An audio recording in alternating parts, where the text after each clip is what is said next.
Hello, everybody. Welcome back to the Basketball Bulletin, your go-to spot for in-depth NBA analysis, news, and all the breakdowns you crave. I'm your host, Trevor Lane, and today we're taking a look at how Bradley Beal, joining the Clippers, changes LA and the playoff race in the West. Beal agreed to a contract buyout with the Phoenix Suns and is set to sign a 2-year, $11 million deal with the Los Angeles Clippers, including a player option for the second year. The three-time All-Star heading to LA to team up with Kawhi Leonard and James Harden. This move comes after a couple of rocky seasons in Phoenix for Beal, where the Suns' super team dreams crumbled under the weight of injuries and chemistry issues. But for the Clippers, this could be the fresh start that he needs.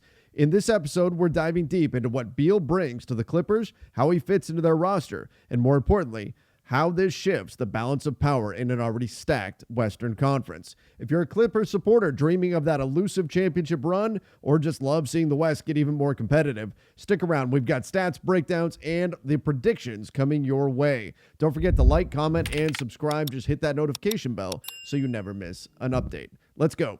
First off, let's remind ourselves why Bradley Beal is still one of the most intriguing talents in the NBA, even after some recent struggles. Drafted third overall by the Washington Wizards in 2012, Beal quickly emerged as a scoring phenom. He led the league in scoring in 2020 with 31 points per game and followed up with another 30-point season in 2021. His arsenal includes a silky smooth handle, deadly mid-range game, and three-point shooting that's hovered from 37 to 40% in his prime. He's got an old-school scoring guard prowess, but with modern spacing awareness. Now, we fast forward to his time with the Phoenix Suns. They traded for Beal in 2023, pairing him with Kevin Durant and Devin Booker, what was supposed to be a title-contending Big Three. But injuries derailed everything, as well as some significant fit concerns. Beal played only 53 games in the 2023-24 season and 60 in 2024-25, averaging about 18 points on 51% shooting last season. The fit was awkward. Too many ball-dominant stars, defensive lapses, and Beal's nagging back issues made the Suns look like a mismatched puzzle rather than a powerhouse. They bowed out in the playoffs early his first season and didn't make the postseason at all last year. Now Phoenix is looking to rebuild around younger pieces and Devin Booker at the center and trying to cut costs after a disappointing 45-win season. Making a buyout makes sense for Beal and the Suns. Beal gave up a decent amount of money in that buyout. He was owed over $50 million next year alone, but at 32, he's betting on himself to revive his career on a contender. So why the Clippers? LA has been in retool mode ever since Paul George bolted for Philly in 2024 free agency, and frankly, they may be better off for it. They've got Kawhi Leonard, who's still an elite two-way force when healthy, averaging 24 points with elite defense last year, but he's 34 now, and load management is a real thing. James Harden at 35 remains a maestro who can score with the best of them, while the rest of the roster is a gritty mix. Nick Batum for versatility, John Collins providing scoring from the big position, Ivica Zubac and Brook Lopez protecting the rim, while Chris Dunn and Derrick Jones Jr. bring defensive intensity. Now, let's analyze how does Beal fit with this Clippers roster and identity. Offensively, this is fireworks waiting to happen. Imagine a starting lineup of Harden at the point, Beal at shooting guard, Kawhi at small forward, Collins at the 4, and Ivica Zubac at the 5. Beal's scoring punch, even if he's not a 30-point-per-game guy anymore, addresses the Clippers' biggest problem, and that's consistent perimeter creation. Last season, the Clippers ranked 14th in offensive rating, relying too much on Harden and Kawhi iso ball. Chemistry-wise, this could be perfect. Harden's vision will feed Beal easy looks, while Kawhi's gravity draws double teams, opening lanes for Beal's mid-range mastery. And unlike in Phoenix, where he was the third fiddle, Beal can be a true co-star here on the offensive end, potentially putting up 20 to 22 points per game without having to force anything.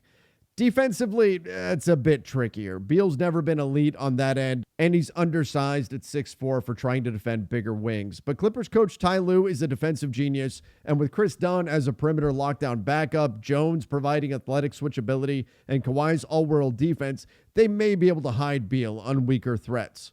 Plus, now the Clippers have potential lineup versatility. They can close games with Harden, Beal, Dunn, Kawhi, and Jones in a super switchy lineup, or they can turn to Collins if they want to play bigger, and maybe even Ivica Zubac or Brook Lopez in the middle as well if they want to go supersize. Now, health for this Clipper squad is a wild card. Beal, Kawhi, and Harden all have lengthy injury histories, but at the cost of his contract, Beal is certainly worth the risk. Does this fix everything for the Clippers? Not quite. They've got defensive concerns in the backcourt, And if injuries strike again, it'll be another what-if season for the Clippers. But overall, this signing injects star power and veteran poise to a team that's been rebuilding on the fly. All right, let's step back for a moment. What does Beal to the Clippers mean for the Western Conference and the balance of power there? Well, the West is a bloodbath right now. Coming off the 2024-25 season, the Thunder are the defending champs with a dominant Shai Gilgeous-Alexander performance from last season where he won the MVP and Finals MVP award, and he's flanked by Chet Holmgren and Jalen Williams. They're the clear number one in the Western Conference until someone proves otherwise. But then you've got the Houston Rockets, who significantly improved over the summer. They've got Alperen Sengun, Amen Thompson, Jabari Smith, plenty of young talent already. Then they added Kevin Durant, who can score with the best of them, and Dorian Finney-Smith, a defensive ace, to push them to what I see as the number 2 spot in my power rankings. The Denver Nuggets are sitting right there as well, with the guy I consider to be the best player in the world, Nikola Jokic, and Cam Johnson, Bruce Brown, and Tim Hardaway Jr. joining the squad to provide depth that Denver simply didn't have last season. They are suddenly a very serious threat in the Western Conference. But the Minnesota Timberwolves have Anthony Edwards that are going to be ferocious on both sides of the ball. The Dallas Mavericks, if they can get healthy, can certainly be a threat in the West as well. They're just waiting for Kyrie to return, but the addition of Cooper Flagg certainly helps with the number 1 pick in the draft. The Lakers still have LeBron James, who's still going strong at 40 years old, plus Luka Doncic, and they added DeAndre Ayton. Meanwhile, you've got teams like the Pelicans, the Kings, the San Antonio Spurs, who can certainly be wild cards. The Spurs in particular are everybody's favorite to move up into the playoff race in the Western Conference. And then, of course, there's the Phoenix Suns, who took a big hit losing Beal, but might wind up better off for it if they can use their newfound flexibility in positive ways. So where do the Clippers with Beal really fit? Before Beal, the Clippers were projected to be maybe a 4 seed at the best, perhaps as low as an 8 seed in a very difficult Western Conference. But I think Beal can bump them up into that tier just below the Oklahoma City Thunder, potentially right in with the Nuggets and the Rockets. Offensively, they can certainly be a top 5 team. Defensively, top 10 is in the range of possible outcomes, making them a legit dark horse for the conference finals, especially if Kawhi stays healthy, and you never know what can happen once you get there. The ripple effect of all of this is that the Western Conference is now more difficult than ever before. The Clippers on any given night are a difficult matchup. For example, Beal's scoring could exploit even a stingy defense like Minnesota, or Dallas's ISO-heavy attack could have problems against the Clippers' rim protection. Overall, the balance in the West tilts even more towards absolute chaos. The top is still elite with the Oklahoma City Thunder, but the middle of the pack is less clear than ever. It's going to be an absolute dogfight with no easy wins.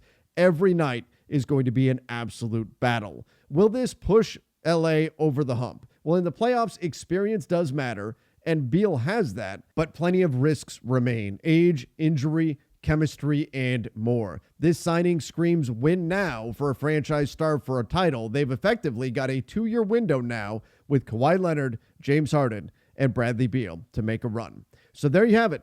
Beal to the Clippers. Bold move that supercharges LA's offense and bolsters their star power. Does this actually shake up the Western Conference's pecking order? Do the Clippers move from being a middling contender to a sneaky threat?